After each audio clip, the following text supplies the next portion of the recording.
Esta semana está dedicada a la estética y al arte.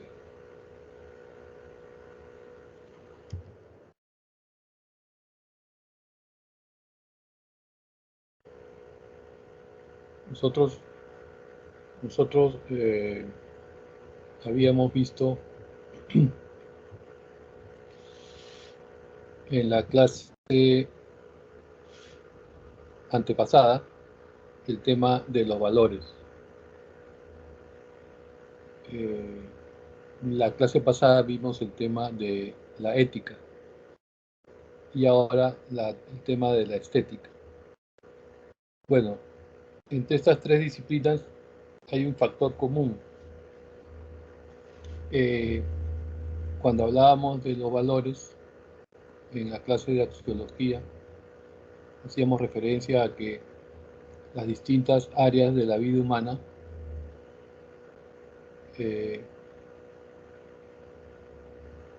pueden ser juzgadas desde valores pertenecientes a esas áreas, ¿no? Por ejemplo, hablábamos de valores vitales cuando nos hacíamos referencia a la salud o la enfermedad del cuerpo, pero también hacíamos referencia a valores éticos cuando tratábamos de describir conductas morales, buenas o malas, o también cuando hablábamos de valores estéticos, cuando hablábamos, por ejemplo, de un juicio de valor acerca de la belleza o fealdad de una obra de arte o de una manifestación de la naturaleza o de una persona, etc. Con esto quería decirles que la estética y la ética, que son disciplinas diferentes, están muy vinculadas a la axiología, de manera que pueden ser consideradas partes de la axiología. ¿Por qué? Porque son disciplinas que trabajan con valores. En el caso de la estética, los valores están relacionados con la belleza y la fealdad.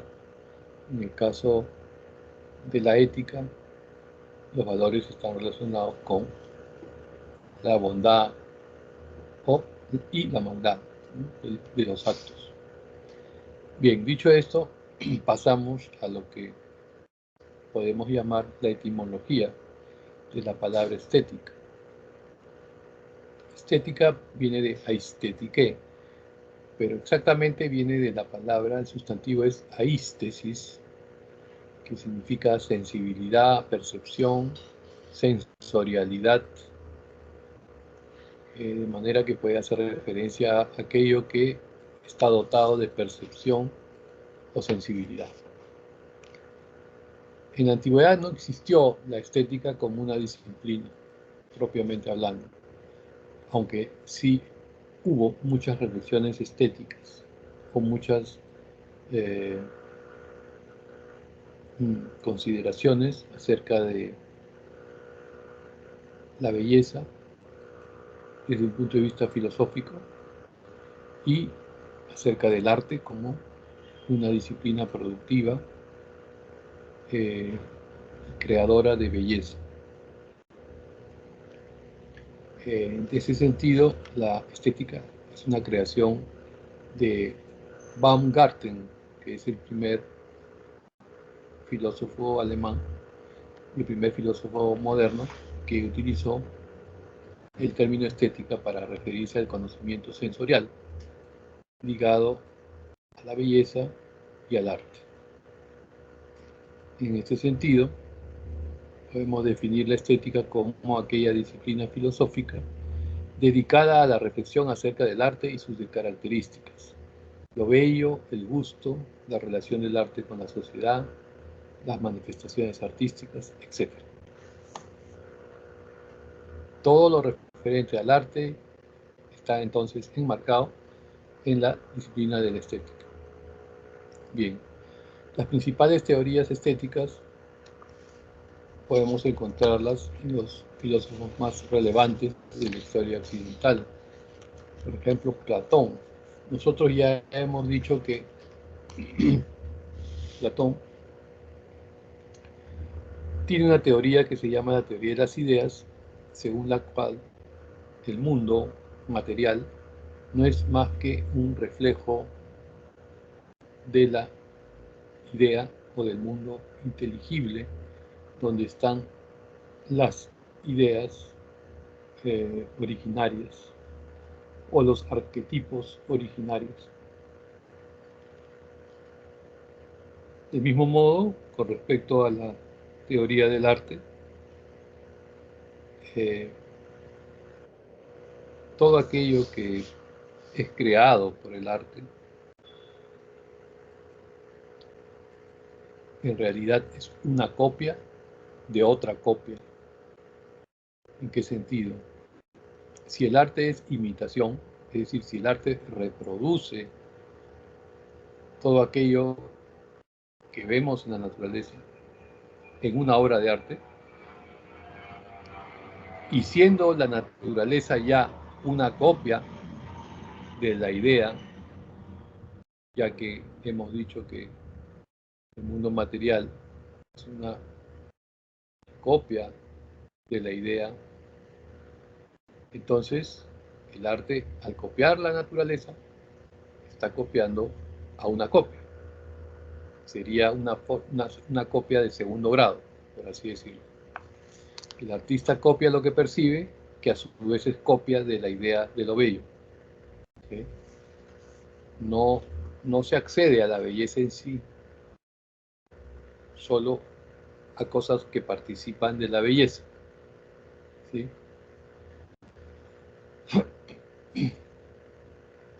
La idea de belleza es eterna y subsiste unida en el mundo inteligible, trasciende lo sensible, de manera que toda producción humana artística se aproxima a ella en un grado pero bajo, en un nivel inferior, puesto que permanecen en el mundo material, mientras que la idea sigue siendo parte del mundo inteligible. Entonces, eso es lo que se deduce de la teoría platónica de la idea aplicada al ámbito de la belleza y del arte. En Aristóteles, él continúa con la idea de que, con el concepto según el cual el arte es imitación, pero pone su acento en que el arte es un tipo de vida y de actividad humana. En ese sentido, el arte utiliza la técnica, que es un tipo de conocimiento práctico que sirve para producir y crear obras de arte. Entendiendo obras de arte también las obras del artesano. Y el artesano justamente tiene la capacidad y la destreza suficientes para crear a partir de una materia dada una obra. Entonces la técnica es fundamental para entender cómo procede el artista, el artesano en la creación de distintos productos y obras de arte. En tal sentido, para Aristóteles, el arte es una producción humana que se realiza de forma consciente. En tal sentido, también el arte requiere un tipo de conocimiento y de orientación por parte del artesano.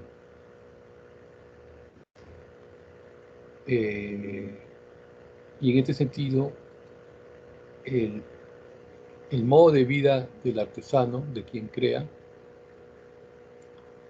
de alguna manera se proyecta sobre el mundo, porque La obra de arte originalmente nace en la mente del artista y luego aparece en el mundo cuando ya es creada materialmente. En ese sentido, Aristóteles distingue tres tipos de vida, ¿no? La vida poética, que es la vida del artista, entendiendo como artista el creador de obras, no solamente de obras de arte, sino de obras en general, es decir, un carpintero, un zapatero son también artistas. La vida de la praxis política y la vida del conocimiento teórico.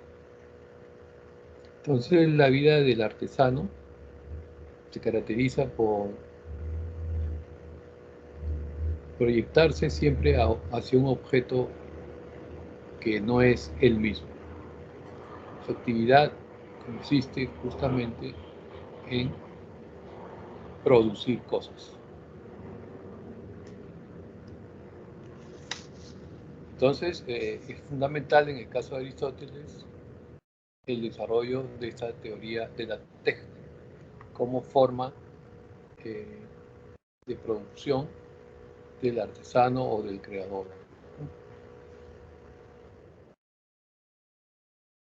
Luego, en la época moderna tenemos a Kant, a quien ya hemos conocido con la idea del imperativo categórico y de la moral y de la ética del deber. Para Kant, el arte tiene como finalidad la satisfacción en sí mismo,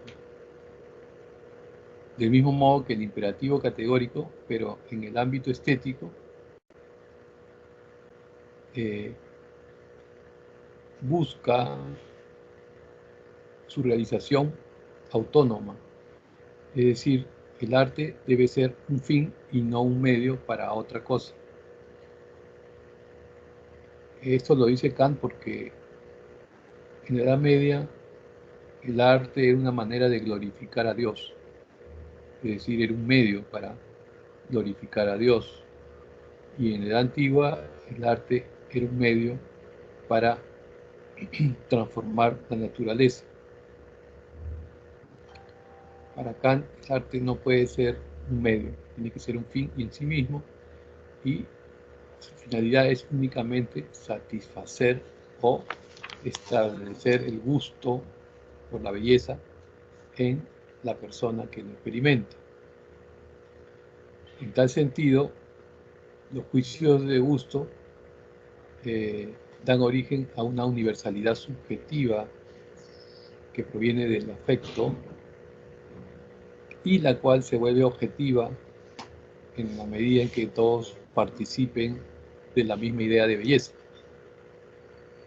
A diferencia de los juicios morales, que sí son objetivos porque están determinados conceptualmente. ¿Sí? Entonces, el sentimiento de lo bello y lo sublime, como dice Kant,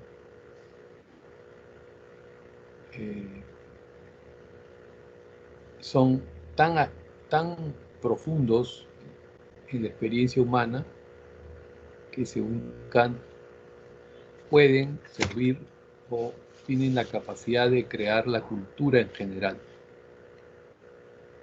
¿Sí? Es decir, la cultura nace de la experiencia estética. Por lo tanto, el arte capta lo bello y en esa medida es un placer sin interés, es una finalidad que no tiene otro objetivo que sí misma, es una universalidad sin concepto, es decir, una universalidad basada en el afecto. Es una regularidad sin ley porque este resultado de la coincidencia entre distintos gustos estéticos de las personas, sin necesidad de una coacción o de un principio exterior. Y finalmente, como ya decíamos, se origina en el sentimiento del sujeto. Entonces, para Kant el arte es algo fundamental en la vida del ser humano. Luego está la idea de Hegel. Para Hegel el arte es una de las manifestaciones de lo que él llamaba el espíritu absoluto. El espíritu absoluto es el último estadio en el desarrollo del conocimiento humano, según Hegel. El espíritu absoluto está constituido por tres manifestaciones: el arte, la religión y la filosofía. En ese sentido, la belleza que el arte transmite coincide con la verdad que captamos en la filosofía y con la experiencia religiosa presente en la religión.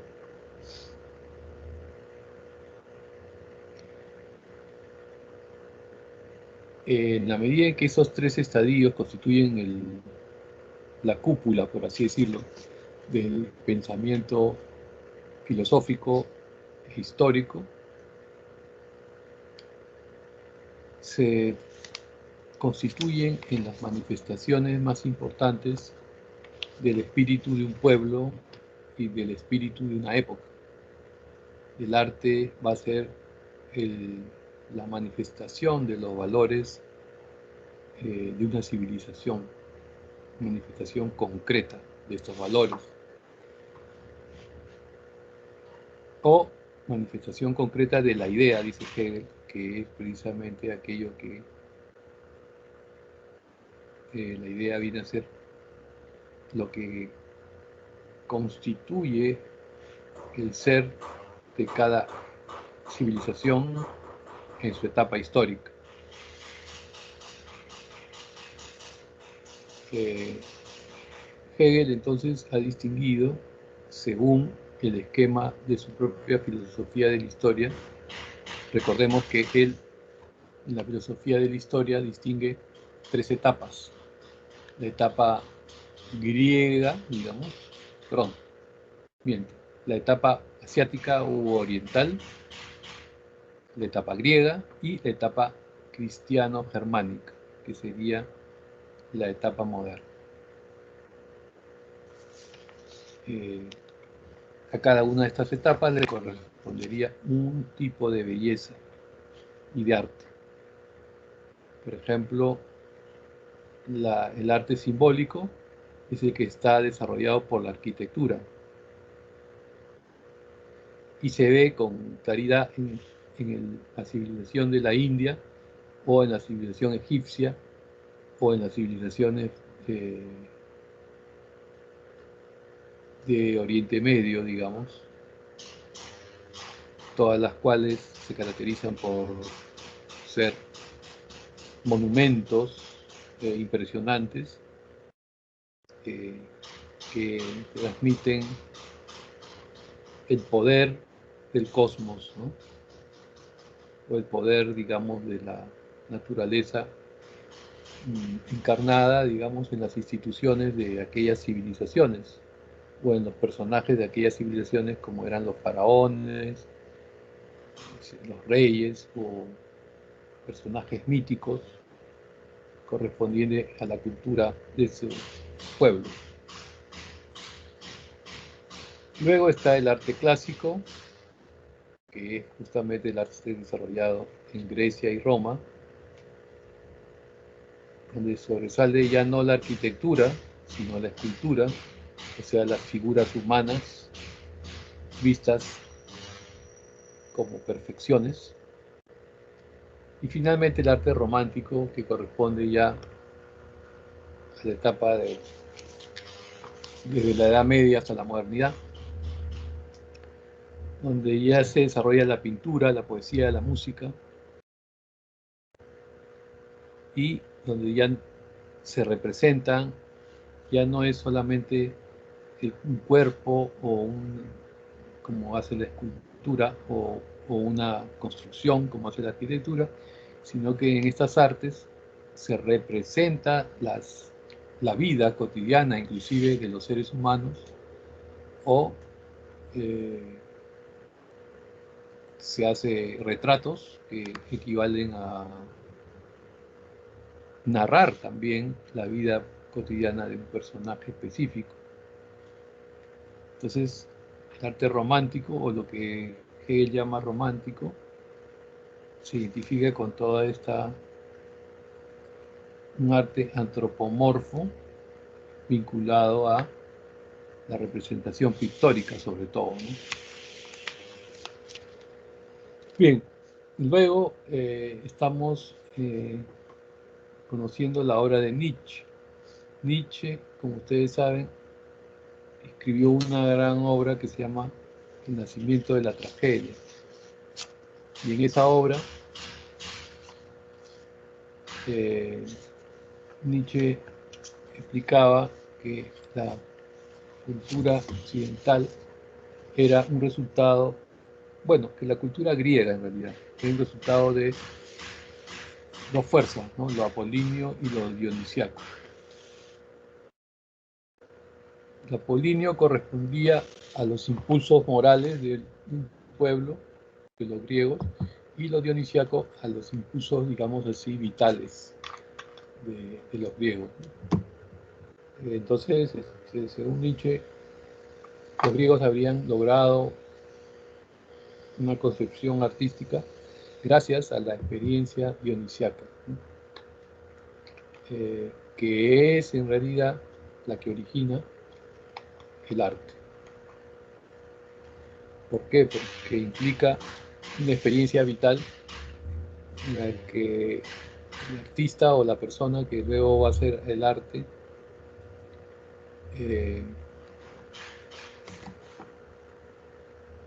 va a experimentar algo así como la cosa en sí, ¿no? Una unidad primordial de la naturaleza que le va a permitir crear un tipo específico de obra, ¿sí? Entonces, para Nietzsche, el ser humano se sumerge siempre en el trance de lo dionisiaco. Y gracias a esta experiencia, el ser humano puede recuperarse de lo que Nietzsche llamaba la enfermedad del nihilismo, que era para él todas aquellas filosofías y religiones que negaban la vida. Entonces la recuperación de los valores vitales pasaba por la experiencia de lo dionisiaco. Bien. Luego tenemos el pensamiento de Theodor Adorno, que es un filósofo y un pensador alemán, judío alemán, de la escuela de Frankfurt. Según él, el arte es emancipador y crítico. Por lo menos el arte moderno. En ese sentido, es como un vehículo para la libertad y la verdad.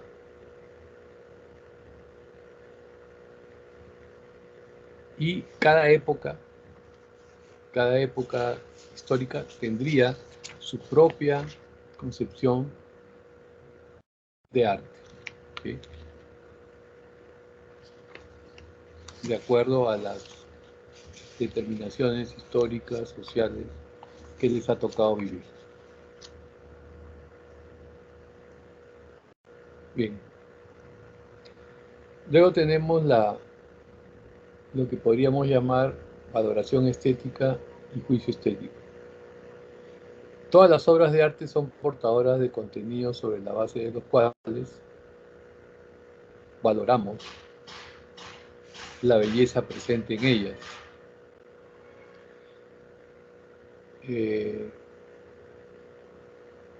Ahora bien, ¿Qué es esta valoración? ¿Cómo se produce? Son expresiones mediante las cuales atribuimos una cualidad estética a un objeto. Respecto de la valoración estética, por ejemplo, David Hume, filósofo escocés, sostiene que son pocos los hombres calificados para poder dar un juicio sobre una obra de arte. ¿Por qué? Porque a pesar de que haya puntos de vista subjetivos en cada persona que les permitieran dar su opinión, hay reglas en las que debemos basarnos para emitir un juicio estético. Hay reglas en las obras de arte. No basta con nuestro gusto subjetivo. ¿Sí? De lo contrario, no estamos entendiendo de qué se trata esa obra de arte. Luego está la postura de Walter Benjamin, filósofo también de la Escuela de Frankfurt, quien sostiene que el juicio estético se relaciona con el valor de cambio que se le puede dar a la obra de arte. Valor de cambio, como ustedes recordarán, es un concepto marxista para describir el valor por el que se vende una mercancía en el mercado, ¿no es cierto?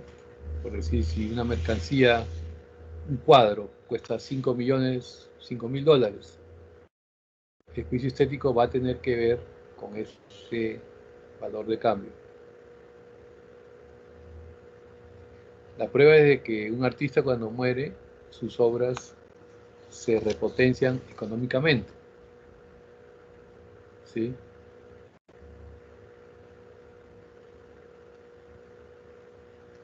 De manera que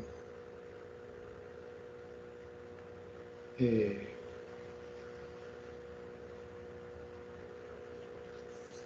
juicio estético siempre va a estar ligado a la venta, compra y venta de las mercancías artísticas. Eso es lo que nos trata de decir Benjamin. Bien, ¿cuáles son las principales expresiones artísticas de las bellas artes? Bueno, la pintura,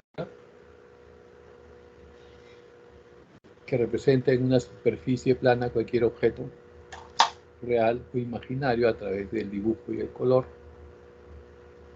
La escultura, que modela, talla y esculpe representando en volumen figuras de personas, animales u otros objetos. La literatura, que a través de los géneros literarios establecen ciertas técnicas determinadas por ciertas leyes de forma y contenido.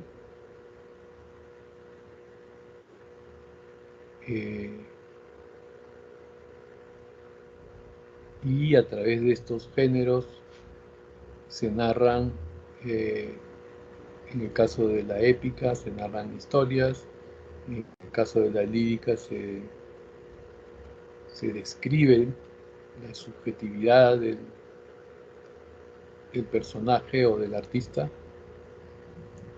y del drama en el teatro se experimenta, digamos,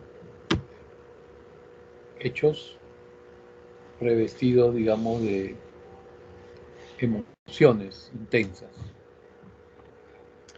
La arquitectura, que construye edificios, es un arte muy ambicioso porque crea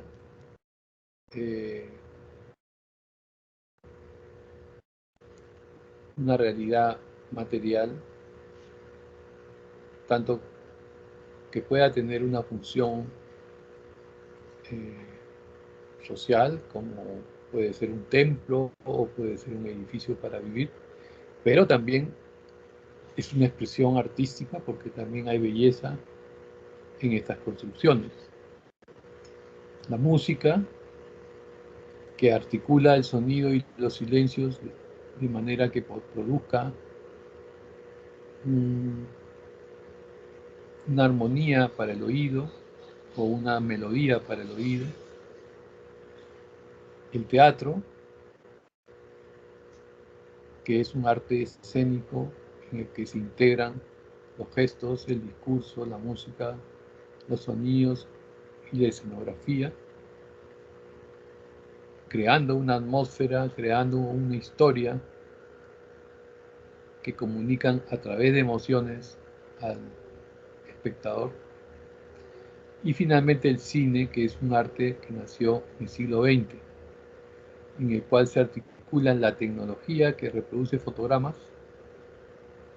de forma rápida y sucesiva, y bueno, todas las demás artes, porque todas las demás artes van a, el cine va a tomar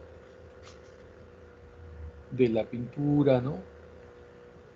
De la literatura, sobre todo, del teatro, de la música, eh, para poder construir las historias que nos van a mostrar a través de las imágenes. Bien, ahora bien, en el siglo XIX y el siglo XX se desarrollaron determinados movimientos de arte. Quizás el primero fue el impresionismo, nacido en 1872, que se caracterizó porque los pintores hacían mucho énfasis en el uso de los colores y de la luz para ser lo más fiel posible a la realidad que pintaban. De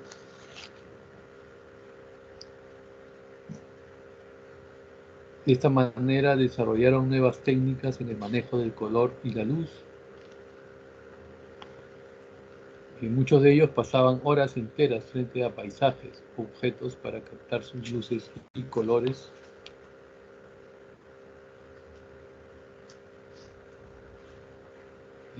Por esa razón pintaban al aire libre, para capturar la apariencia de la luz a medida que se desvanecía mientras trabajaban.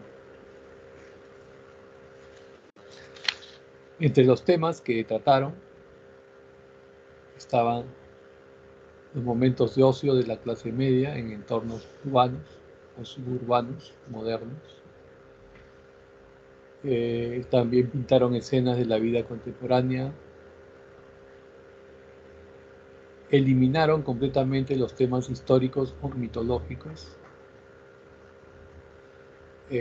Pintaban espacios públicos de París, jardines, paisajes al aire libre, cafés, cervecerías, grandes teatros y cabarets. Pintaron los puentes y los grandes bulevares, las estaciones de tren, las grandes catedrales, los hipódromos, los balnearios. Vale decir que su objeto de estético era la nueva clase media, la vida de la nueva clase media ascendente en ese momento. Los más famosos fueron Claude Monet, Edouard Manet, Renoir, Pizarro y Paul Cézanne. Son los más importantes representantes del impresionismo. Y no hay que olvidar al gran impresionista flamenco Van Gogh, Vincent Van Gogh, que fue acá no está considerado, pero es fundamental mencionarlo. Luego está el cubismo, que nace al comienzo de 1900. En este tipo de arte, de pintura,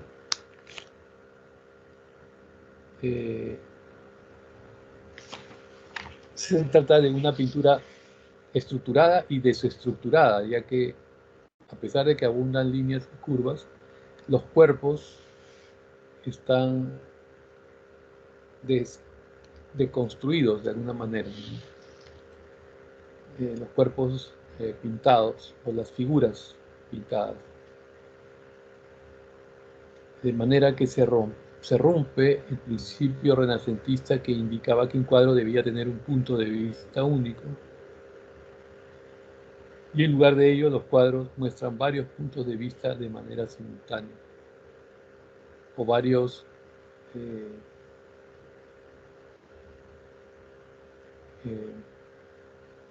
digamos así, dimensiones de una misma cosa, pero no como una unidad, sino como un elemento separado o paralelo a los demás, ¿sí? Ahí pueden ver en las pinturas, se ven los cuerpos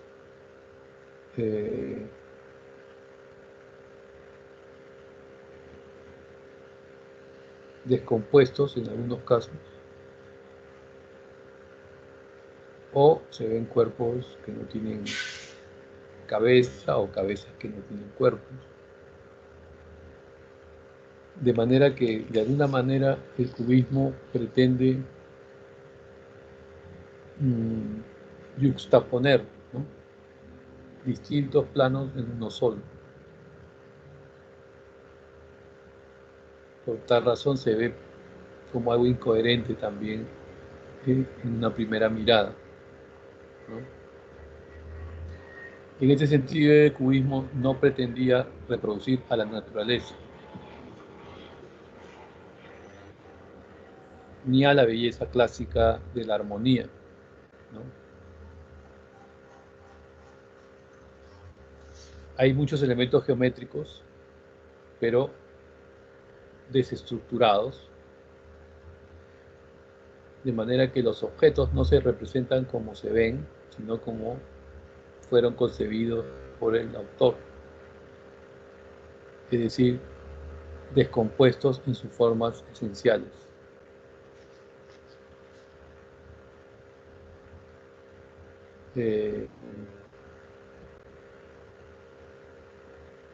Rechaza de esta manera también la mímesis, como decíamos, la coherencia de las figuras, rechaza el claroscuro y la perspectiva, que eran los elementos que se utilizan para la pintura, ¿no? Los grandes cubistas fueron Pablo Picasso, en español, Georges Braque, Juan Gris, entre otros.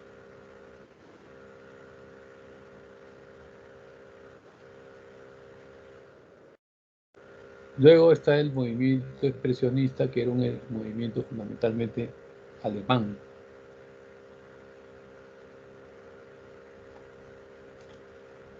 Y surge como una continuación crítica del impresionismo. O sea, comparte con el impresionismo en la búsqueda de los colores, como ustedes pueden ver, esos colores intensos. Pero le añaden la subjetividad del artista o la subjetividad del tema que se pretende representar. Si el impresionismo se limitaba a reproducir la luz de manera objetiva, el expresionismo va a introducir en esa luz emociones y afectos. Entonces, lo fundamental en el expresionismo es la visión del artista, los sentimientos del artista, pero proyectados en la naturaleza.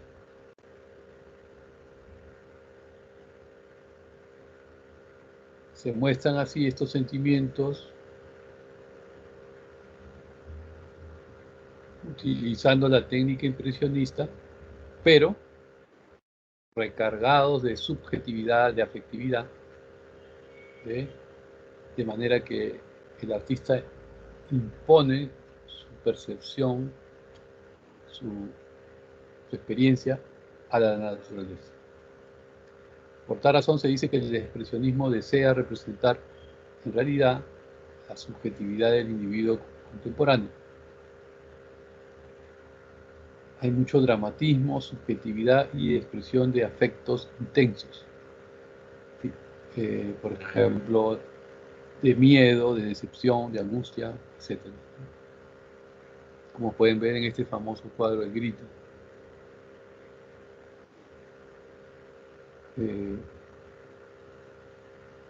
Edvard Munch, que era danés, si no me equivoco, y estos alemanes, Bruegel el Viejo y Matthias Grunewald, que son alemanes. Y Van Gogh también era un expresionista a su medida, ¿no? a su estilo. Luego está el famoso surrealismo, que nace en Francia, 1924, que se inspira sobre todo en la obra de Freud, de psicoanálisis. Como movimiento desafió las convenciones estéticas y narrativas establecidas. Y la idea de los surrealistas era liberar la mente de las restricciones racionales para explorar las profundidades de la psique humana, es decir, del inconsciente y de la imaginación. Por lo tanto, en las obras se puede ver muchos elementos de carácter onírico.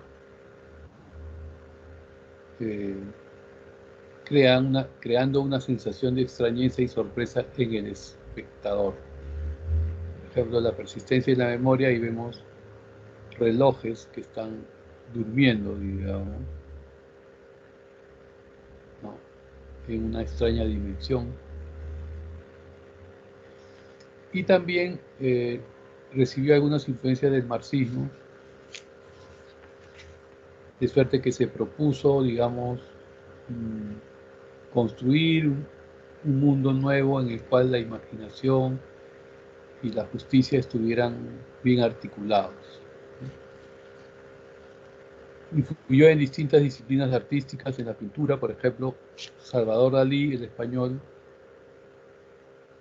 y René Magritte, francés, crearon obras icónicas que desafiaban convenciones. En la literatura, las obras más famosas son las de Paul Éluard y André Breton, que exploraron nuevas formas de expresión literaria. Entonces, entre los mejores exponentes están Hans Arp, Max Ernst, Joan Miró, Salvador Dalí, etc. Luego está el arte pop, que surgió en la década del 50 en Gran Bretaña y Estados Unidos como un arte producto del capitalismo industrial más desarrollado. Intenta tomar símbolos y temas de interés masivo, es decir, símbolos populares negados por la cultura oficial, pero que están muy presentes en el imaginario colectivo. Propiamente ya no estamos frente a obras de arte en el sentido clásico, sino simplemente a la reproducción de imágenes en serie, como vemos en las latas de sopa Campbell de Andy Warhol. Por lo tanto, estos artistas se basaron en objetos, lugares o publicidades de la cultura popular, descontextualizándolos y utilizando frases o situaciones con el objetivo de retratar la realidad, criticar el estilo de vida consumista, etc., ¿no? El más famoso de estos grandes artistas fue sin duda Andy Warhol. Bien, llegados a este punto podemos ahora preguntarnos cuáles son las más importantes teorías sobre el origen de la belleza. Cuando hablábamos de la axiología, vimos que había escuelas que defendían el subjetivismo axiológico y escuelas que defendían el objetivismo axiológico. Las escuelas que defendían el subjetivismo axiológico decían que el sujeto era el que creaba los valores, los cuales luego veía o encontraba en las cosas donde aplicaban estos valores. El objetivismo, en cambio, nos dice que los valores están en las cosas mismas. El hombre lo único que hace es descubrirlos. Pues bien, algo similar ocurre en la teoría estética, ¿no? Hay una tendencia subjetivista y hay otra objetivista. Frente a la pregunta ¿qué es la belleza? La teoría subjetivista de la belleza nos dice que la belleza se determina por el agrado o desagrado del sujeto frente al objeto. De manera que es el sujeto el que determina si algo se considera bello o no. Esta es la postura desarrollada por Theodor Adorno de la Escuela de Frankfurt. El criterio del hombre o de un grupo de hombres establecerá lo que se considera bello o no. En cambio, la teoría objetivista sostiene que el valor de la belleza está determinado por el objeto, no por el sujeto. La belleza se encuentra en la forma, en las cualidades de la cosa, en la estructura, en el color, en la cosa misma. El gran Walter Benjamin, también de la Escuela de Frankfurt, fue representante de esta postura. Ahora bien, el arte también tiene una relación importante con la sociedad. Por ejemplo, con la educación. Platón, por ejemplo, le daba una función muy importante a la música en su obra La República. A través de esta música podemos organizar los estados de ánimo y la formación del carácter de una persona. La lira y la cítara eran instrumentos adecuados porque elevaban el ánimo, mientras que la flauta, en cambio, desencadenaba pasiones.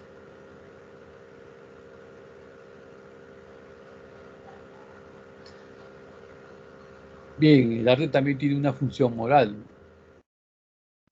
En la antigüedad se creía que el arte enseñaba buenas costumbres, enseñaba al hombre a ser prudente. En el siglo XX, por ejemplo, en algunos contextos se consideró que el arte debía juzgarse en términos religiosos.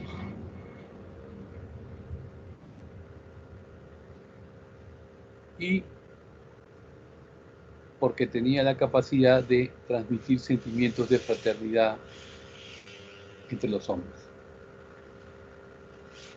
¿Sí?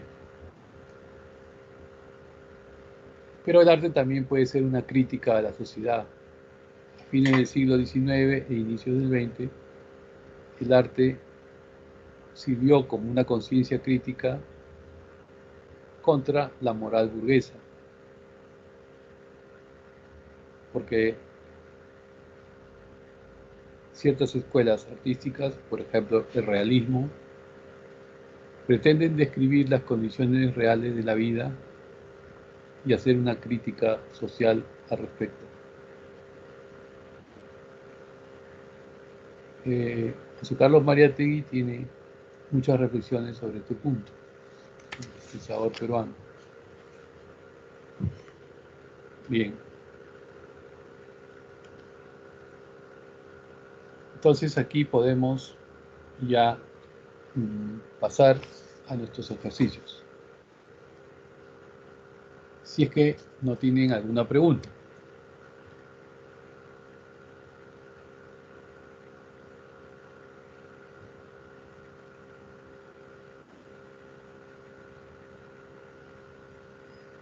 Bien. Entonces, revisemos la lectura complementaria en primer lugar. José María Eguren fue uno de los más grandiosos poetas del simbolismo peruano. Frente a lo decorativo del modernismo, se fueron levantando voces intelectuales que pedían a los creadores de poesía que se alejaran de las formas, signos y figuras del lenguaje que no eran acordes con el ritmo de la vida profunda y que más bien adornan intensamente la vida.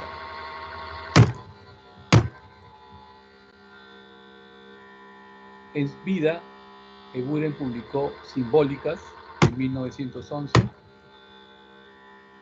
La canción de las figuras en 1916, Poesías en 1929. Al averiguar más datos sobre este autor, uno se da cuenta con la sorpresa de que fue un genio en su elaboración de poemas. La literatura simbolista, aparte de sistematizar la prosa y las letras, posee intenciones metafísicas. Intenta estudiar o utilizar el lenguaje literario como instrumento cognoscitivo,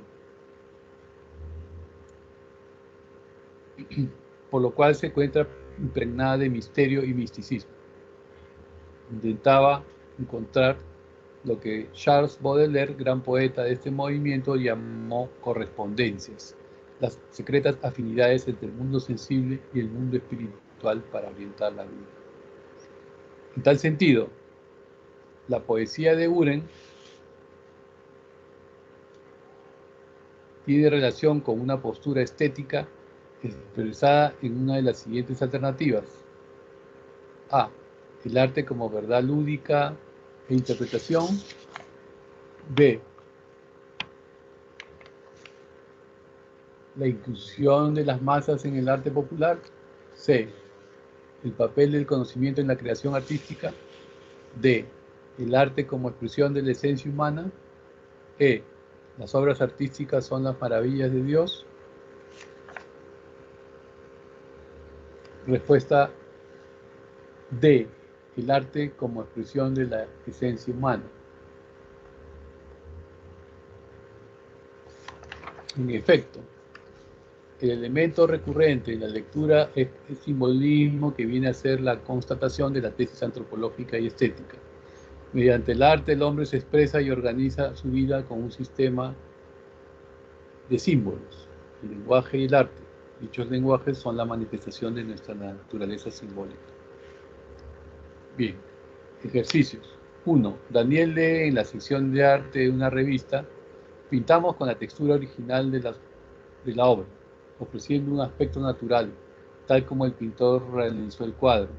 Las reproducciones de todocuadros.com son de primera clase, pintadas 100% a mano por artistas expertos y están hechas para durar años. Empleamos los mejores óleos sobre lienzos tejidos para lograr obras de alta calidad en su coloración, textura y duración. Aun cuando la pericia de reproducir de todocuadros.com estuviese fuera de discusión, sin embargo, ¿qué filósofo discreparía sobre la originalidad artística o perfección de belleza en esos cuadros? ¿Adorno, Hegel, Platón, Kant o Baumgarten? Respuesta correcta: C. Platón. A pesar de que Todos Cuadros no podría satisfacer las exigencias de autenticidad que le exigiría la teoría estética de Platón. ¿Por qué? Porque el artista copia aquello que percibe, que a su vez es copia de la idea de lo bello. Jamás llegará a la belleza en sí, por más perfecta que sea la copia. 2. Las obras de arte, según Adorno, encarnan lo opuesto a la ideología y la comodidad. Representan la promesa de la felicidad y la utopía social. El arte deja que hable lo que esconde la ideología. En resumen, la obra de arte dice la verdad sobre la sociedad en un lenguaje distinto al de la teoría social crítica. De acuerdo con Adorno, señala la proposición coherente con su pensamiento. A.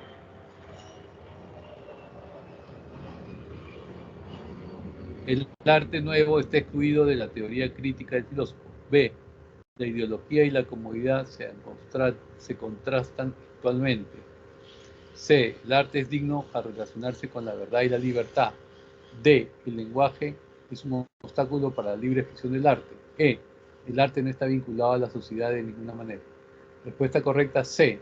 El arte es digno a relacionarse con la verdad y la libertad. La dignidad del arte se pone de manifiesto a relacionarse con la verdad y la libertad. Adorno, como representante de la teoría crítica, sostendrá la necesidad de una transformación radical como una manera de superar las contradicciones sociales. Respuesta C. 3. El arte y la vida misma como arte no pueden estar sometidos más a la razón y a la religión porque no hay una meta ni un objetivo final trascendente. El principio y el fin están en el hombre que se autoposee una y otra vez hacia su fuerza esencial y creativa. La obra de arte muestra esa fuerza del hombre, en cuanto es síntoma de la sobreabundancia de vida. ¿Con qué filósofo están relacionadas las ideas estéticas expuestas ahí anteriormente? Respuesta correcta D. Friedrich Nietzsche. En efecto, en Nietzsche se evidencia el arte dionisiaco, es decir, se manifiesta la importancia de lo instintivo e irracional en el arte. El arte y la vida misma como arte no pueden estar sometidos más a la razón y a la religión, porque no hay una meta ni un objetivo final trascendentes. 4. En la Escuela Nacional Superior de Bellas Artes, el alumno Francisco presentó a su maestro un cuadro cuyo tema era la figura de un hombre que reflejaba angustia, desesperación y tristeza. Enseguida explicó a su profesor que deseaba seguir el estilo artístico que resaltan los sentimientos del hombre, el alma y la sensación de ansiedad y angustia. En tal sentido, es lógico suponer que Francisco desea ser un pintor identificado con el estilo artístico. B. Expresionista. El expresionismo sostiene un arte con una visión interior, psicológica, personal e intuitiva. Su criterio estético es mostrar los sentimientos y de manera más objetiva la naturaleza humana. Así se contrapone a la plasmación de la realidad o la descripción objetiva clásica. Respuesta B. 5. En su obra Estética, el filósofo italiano Benedetto Croce sostiene que desde la antigüedad clásica al Renacimiento se consideraba que la belleza residía en la cualidad de la armonía que tenían ciertos objetos naturales o en las obras de arte cuando las partes que las formaban estaban en una proporción perfecta. Las teorías estética realista y formalista responden fundamentalmente a esta postura que tiende a considerar que los juicios estéticos son universales, pues se basan en cualidades inherentes a la obra juzgada. ¿Cuál de las siguientes alternativas es compatible con la explicación de Benedetto Croce? A. Es una reflexión sobre el origen de las ideas estéticas en la mente. B. Trata sobre las argumentaciones de la postura estética objetivista. C. Consiste en la teorización de los efectos estéticos de la fealdad. D. Tiene como fin plantear las finalidades que el arte debe cumplir. E. La belleza no se encuentra ni en la mente ni en el cuerpo. Respuesta correcta, B. Lo que hace Benedetto Croce es presentarnos los argumentos de la postura estética objetivista. 6. Una de las grandes novelas del escritor ruso Fyodor Dostoyevsky es Crimen y Castigo. En esta obra, el personaje principal, Raskolnikov, cree que asesinando a una anciana prestamista que maltrata a su hermana menor, podrá obtener los medios para alcanzar todo su potencial. Por ello, según su razonamiento, esto no es condenable aun cuando sea ilegal. En el marco de la relación entre arte y sociedad, es deducible que la obra literaria de Dostoyevsky es A. Un ejemplo del arte y su función moral. B. Una muestra del arte como conocimiento. C. Una expresión acerca de la crítica social. D. Un gran modelo de estética modernista. E. La perfecta función de la ficción literaria. Respuesta correcta, A. Un ejemplo del arte y su función moral. En las expresiones artísticas, aunque no en todas, el arte y la moralidad están íntimamente relacionados. Valores estéticos y morales no actúan independientemente unos de otros. Entre las bellas artes, muchas obras producen efectos morales. Respuesta correcta, A. Bien, entonces ahí tienen la evaluación. Cualquier pregunta, tenemos bastante tiempo para resolverlas. Así que si tienen alguna, podemos desarrollar algunos puntos.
Profesor, disculpe, ¿podría explicar de nuevo sobre la teoría estética de Teodoro Adorno?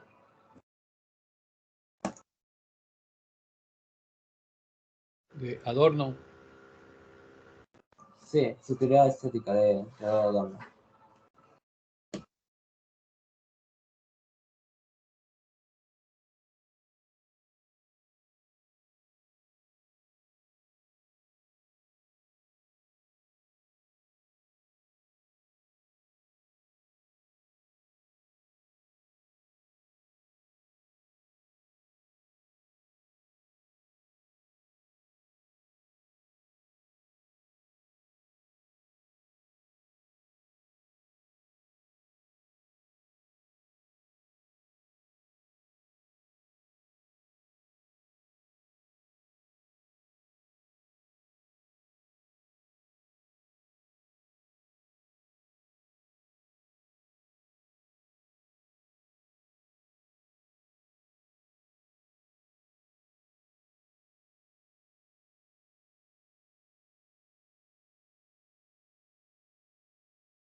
Bueno, en principio la obra de Adorno sobre estética hay que contextualizarla, ¿no? Él reflexiona acerca de la diferencia entre el arte contemporáneo o la estética contemporánea y la, perdón, y la estética clásica, ¿sí? ¿Cuál es el problema? La estética clásica está basada en la armonía, por ejemplo, de las formas, tal como el Renacimiento mostraba. Está basada también en temas específicos, como si uno revisa, por ejemplo, las obras de Miguel Ángel o de Rafael o Leonardo, temas específicos como son temas religiosos o temas históricos, y en esos temas lo que se exalta es la virtud y el comportamiento de ciertos personajes, digamos, importantes en su época. En cambio, en el arte moderno, contemporáneo, eh, el arte ya no va a tomar como objeto estético estos personajes relevantes, ni tampoco va a utilizar las formas estéticas eh, clásicas, como constituye el uso de la perspectiva o la combinación de los colores de una u otra manera. Eh, de manera que lo que le interesa a Adorno es la relación entre el arte y la sociedad, no tanto el tema estético en sí mismo. De manera que Adorno lo que propone es más que nada una especie de sociología del arte, ¿sí? Y según él, lo que él plantea es que el arte moderno, es decir, el arte siglo XIX-XX,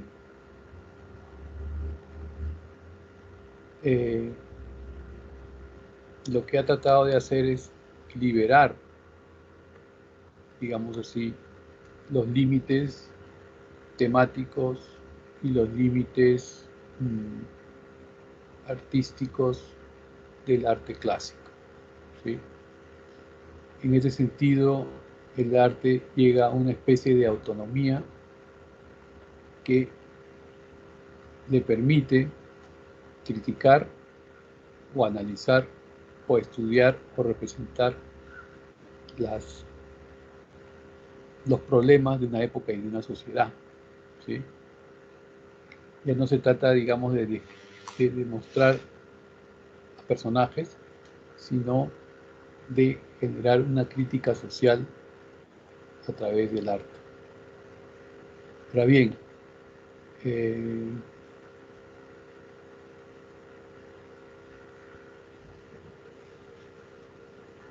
Adorno piensa que en el arte ya existe, digamos así, determinaciones sociales. ¿A qué se refiere con esto? Todo artista, en la medida de sus capacidades, siempre da muestras de la verdad de una sociedad. En ese sentido, Adorno es muy hegeliano, ¿no? O sea, el sujeto artista, el sujeto creador,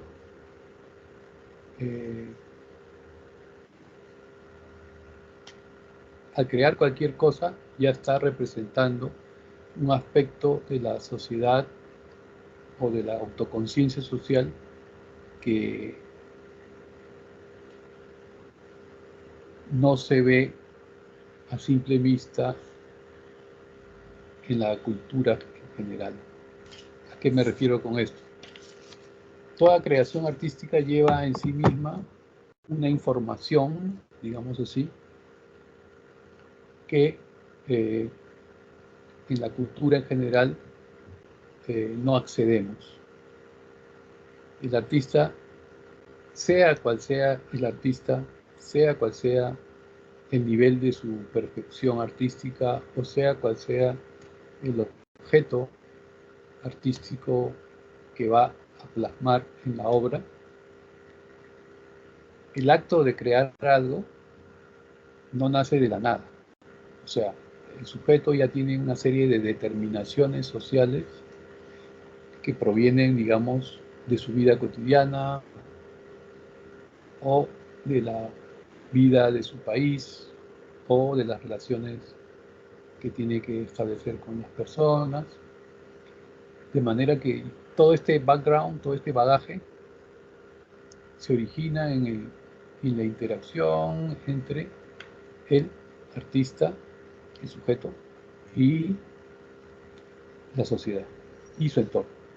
Entonces todo este bagaje, todo este contenido, va a aparecer en la obra de arte de una u otra manera. Porque la obra de arte, si nosotros la vemos ya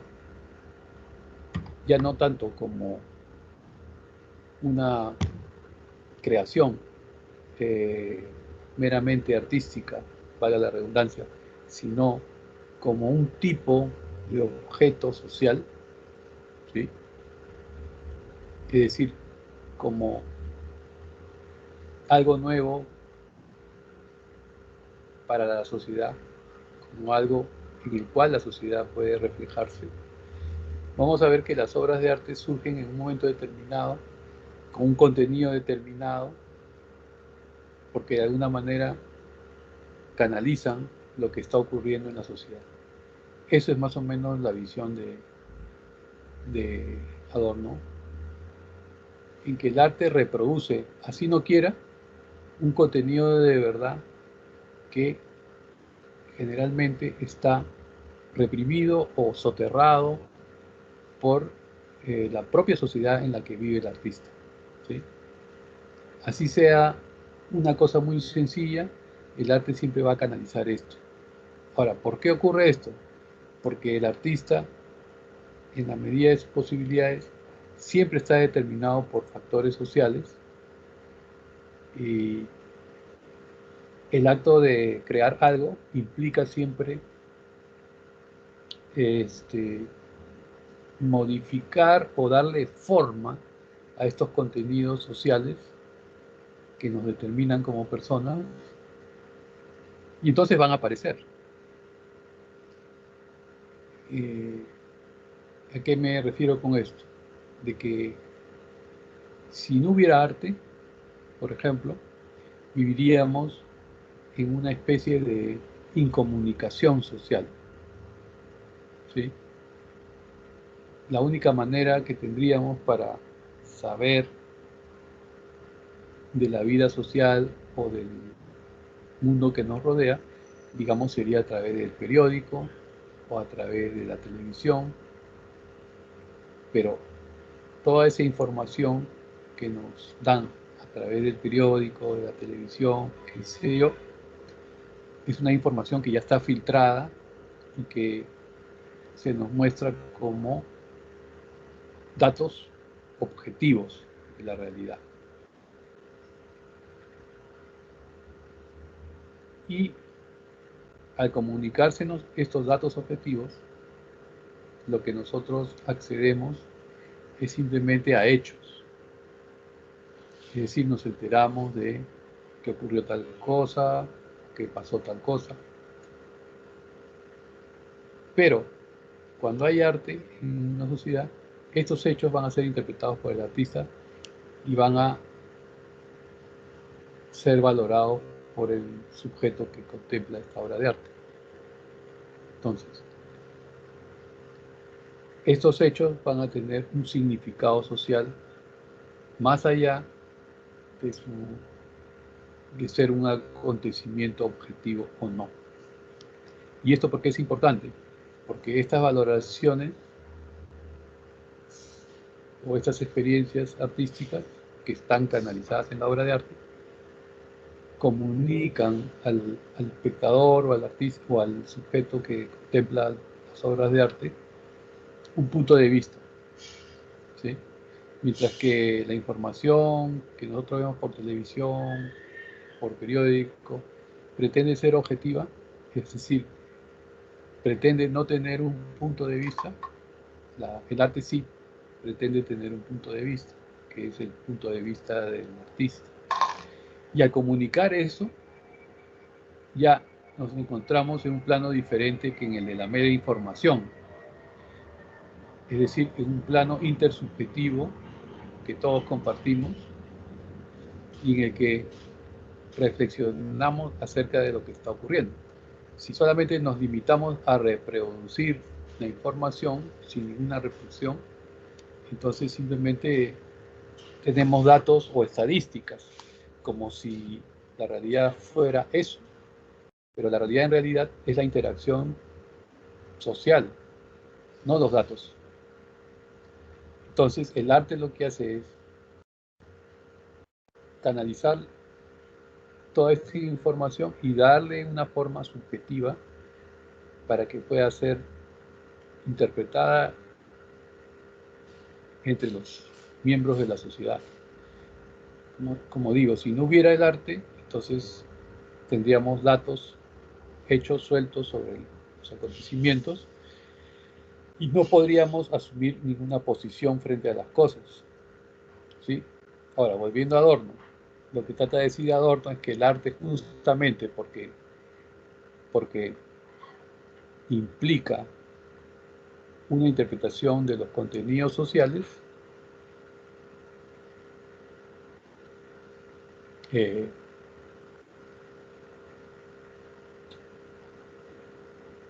permite que haya una reflexión, tanto en el sujeto como en el artista,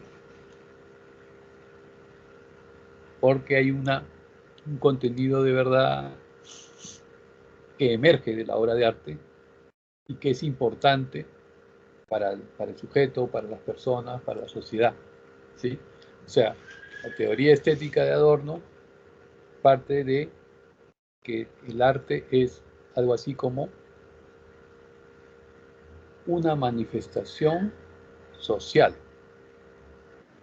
¿no es cierto? Una manifestación social a través de la creación de un objeto material, digamos así. ¿Sí? No es solamente la creación de un objeto material, sino que tiene un significado social tanto para el sujeto que lo contempla como para el creador que lo ha llevado a cabo. ¿Sí?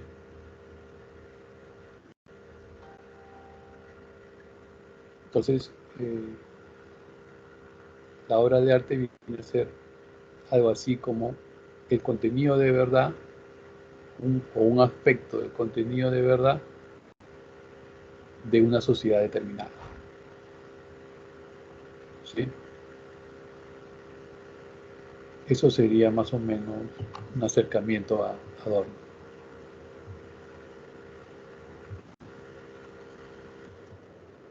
Ok, gracias.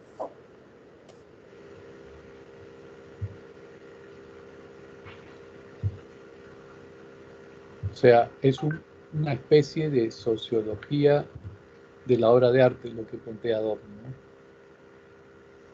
Nosotros generalmente vemos las obras de arte simplemente como creaciones del artista o del creador. Nos olvidamos que en realidad para que se haya creado una obra de arte ha pasado por la mente del creador y esa mente está determinada por distintos elementos, entre los cuales está ese factor social.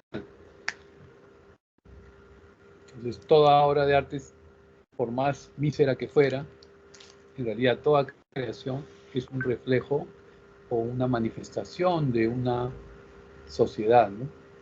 Cuando alguien sabe ver las obras de arte se va a dar cuenta de que estas manifiestan aspectos o pensamientos o ideologías vigentes en una sociedad, en una época determinada.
Bien, alumnos, entonces nos veremos la próxima semana